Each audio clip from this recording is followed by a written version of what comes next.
অস্টিনের কালজয়ী classic pride and প্রেজুডিসের দুনিয়ায় আপনাদের স্বাগত। আজ আমরা এর একদম শুরুর দিককার অর্থাৎ প্রথম 4টা চ্যাপ্টার নিয়ে দারুণ কিছু বিশ্লেষণ করব। চলুন কথা না বাড়িয়ে সরাসরি মূল আলোচনায় ঢুকে পড়ি আর দেখি কিভাবে খুব অল্প কথায় অস্টিন সেকালের পুরো একটা সমাজের ছবি আমাদের চোখের সামনে তুলে ধরেছেন। শুরুতে এই বিখ্যাত লাইনটার দিকে একটু নজর দেওয়া যাক। সাহিত্যের ইতিহাসে এর চেয়ে পরিচিত ওপেনিং লাইন খুব কমই আছে। এটি একটি সর্বজন স্বীকৃত সত্য যে একজন অবিবাহিত পুরুষ যদি বিপুল সম্পদের অধিকারী হন তবে তার একজন স্ত্রীর প্রয়োজন। লাইনটা শুনে হয়তো সাধারণ একটা কথা মনে হতে পারে, কিন্তু আসলে এর ভেতর দিয়ে লেখক সেকালের সমাজের ভীষণ কঠিন আর প্রতিযোগিতাপূর্ণ নিয়মগুলোর দিকেই আঙুল তুলেছেন। এটা নিছক কোনো পর্যবেক্ষণ নয়, বরং সেই সমাজের মানুষের মানসিকতার একটা পারফেক্ট আয়না। উপন্যাসের শুরুতেই আমরা এমন একটা জগতে প্রবেশ করি যেখানে ধনী কাউকে বিয়ে করাটা শুধু প্রেম বা রোম্যান্সের ব্যাপার ছিল না। সত্যি বলতে এটা ছিল রীতিমতো ইকোনমিক সার্ভাইভাল বা অর্থনৈতিকভাবে টিকে থাকার একটা সুপরিকল্পিত লড়াই। সে সময় তো আর নারীদের নিজস্ব সম্পত্তি অর্জন বা উত্তরাধিকার পাওয়ার তেমন কোনো সুযোগ ছিল না। তাই নিজের আর পরিবারের ভবিষ্যৎ সুরক্ষিত করার একটাই রাস্তা খোলা ছিল, যে কোনো মূল্যে একজন বিত্তবান মানুষকে খুঁজে বের করে তাকে বিয়ে করা। পুরো গল্পের প্রেক্ষাপটটা বুঝতে হলে এই বিষয়টা মাথায় রাখা কিন্তু খুব জরুরি। দি ম্যারেজ মার্কেট, বিয়েরই বাজারে বেনেট পরিবারের সংগ্রামটা আসলে কেমন ছিল, চলুন সেটা দেখে নিই। তো লংবোর্নের বেনেট পরিবারের আছে 5 জন অবিবাহিত কন্যা, আর তাদের জন্য উপযুক্ত বিত্তবান স্বামী খুঁজে বের করাটা এই পরিবারের জন্য আক্ষরিক অর্থে বাঁচা মরার লড়াই।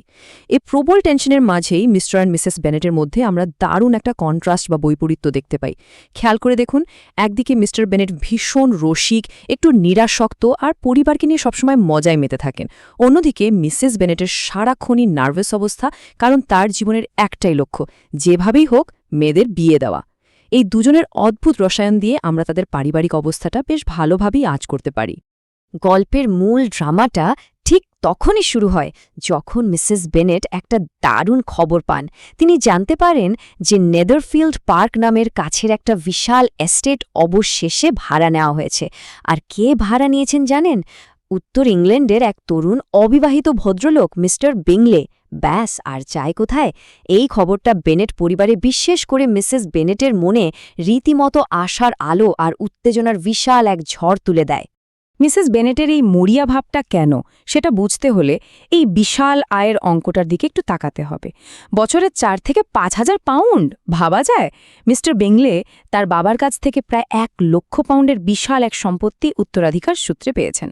তৎকালীন সমাজে এই পরিমাণ সম্পদ যে কোনো অবিবাহিত মেয়ের পরিবারের কাছে আক্ষরিক অর্থে স্বপ্নের মতো ব্যাপার ছিল, কারণ এটা শুধু কারিকারি টাকা নয়, এটা ছিল নিশ্চিত সামাজিক মর্যাদা আর আজীবন নিরাপত্তার একটা গ্যারান্টি। দ্য ম্যারিটন অ্যাসেম্বলি, এটা শুধু একটা নাচের আসর নয়, বরং তাদের জন্য একটা পারফেক্ট সামাজিক মঞ্চ।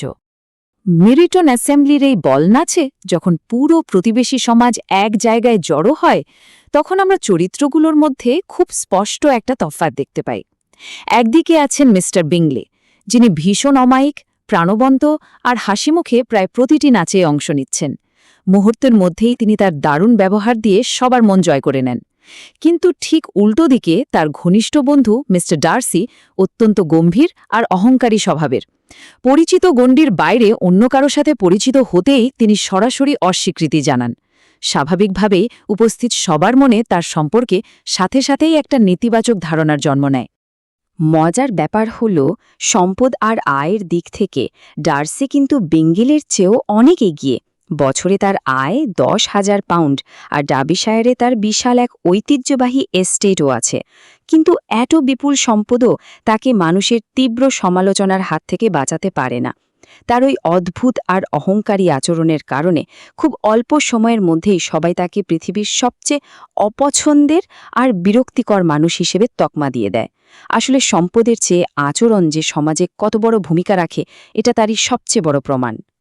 তো গল্পের সবচেয়ে টার্নিং পয়েন্টটা আসে ঠিক এই মুহূর্তে, যখন বিংলে ডার্সিকে এলিজাবেথ বেনেটের সাথে নাচার প্রস্তাব দেন। তখন ডার্সি তাকিয়ে তো প্রত্যাখ্যান করেনি, উল্টো এই অপমানজনক কথাটা বলে বসেন। তিনি সরাসরি বলেন সে চলনসই কিন্তু আমাকে প্রলুব্ধ করার মতো যথেষ্ট সুন্দরী নয়। এই একটা মাত্র বাক্যই কিন্তু পুরো উপন্যাসের সামনের দিকের গতিপথ একেবারে নির্ধারণ করে দেয়। এই অপমানজনক কথাটার পর এলিজাবেথের রিয়াকশনটা একটু খেয়াল করুন। ডার্সির প্রতি তার মনে স্বাভাবিকভাবেই আর কোনো ভালো লাগা কাজ করে না ঠিকই, কিন্তু নিজের এই আহত অহংকারটাকে সে তার স্বভাবসুলভ প্রাণবন্ত চরিত্রের আড়ালে খুব দারুণভাবে ঢেকে ফেলে।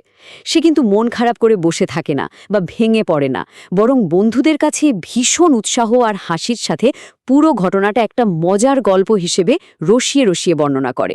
এলিজাবেথের এই তীক্ষ্ণ বুদ্ধিমত্তা আর রসবোধই তাকে বাকি সব চরিত্র থেকে একদম আলাদা করে তোলে। জেন আর এলিজাবেথ, চলুন এবার এই দুই বোনের দৃষ্টিভঙ্গির দারুণ পার্থক্যটা একটু দেখে নিই। বড় বোন জেন অন্যদের দোষ ত্রুটির ব্যাপারে বলতে গেলে একেবারেই অন্ধ। সবার ভেতর সে কেবল ভালো দিকটাই দেখতে পায়। সে সত্যি সত্যি বিশ্বাস করে যে বিংলের বোনেরা বাস্তবেও খুব অমায়িক আর ভালো মনের মানুষ। কিন্তু এলিজাবেথ, সে অনেক বেশি তীক্ষ্ণ একজন পর্যবেক্ষক। সে খুব দ্রুতই বিংলের বোনদের আসল রূপটা ধরে ফেলে আর তাদের অহংকারী ও দাম্ভিক হিসেবে চিহ্নিত করে। এলিজাবেথকে আসলে শুধু মুখের মিষ্টি কথা বা বাহ্যিক আচরণ দিয়ে এত সহজে বোকা বানানো যায় না। বিংলের বোনদের নিয়ে এলিজাবেথের মনে সন্দেহ থাকলেও বল নাচের ওই অনুষ্ঠানটা কিন্তু জেনের জন্য একটা বিশাল বড় সাকসেস ছিল। মিস্টার বিংলে জেনের সাথে দুবার নাচেন আর তাকে আসরের সবচেয়ে সুন্দরী নারী হিসেবে আখ্যায়িত করেন। এমনকি বিংলের ওই দাম্ভিক বোনেরাও জেনকে একটা মিষ্টি মেয়ে বলে মন্তব্য করে। মানে জেন পুরোপুরিভাবেই মিস্টার বিংলের মনোযোগ আর প্রশংসা নিজের দিকে টেনে নিতে সক্ষম হয়। দ্য রুটস অফ প্রাইড বা অহংকারের শিকড়। চলুন দেখি এই অহংকার আসলে কোথা থেকে আসছে।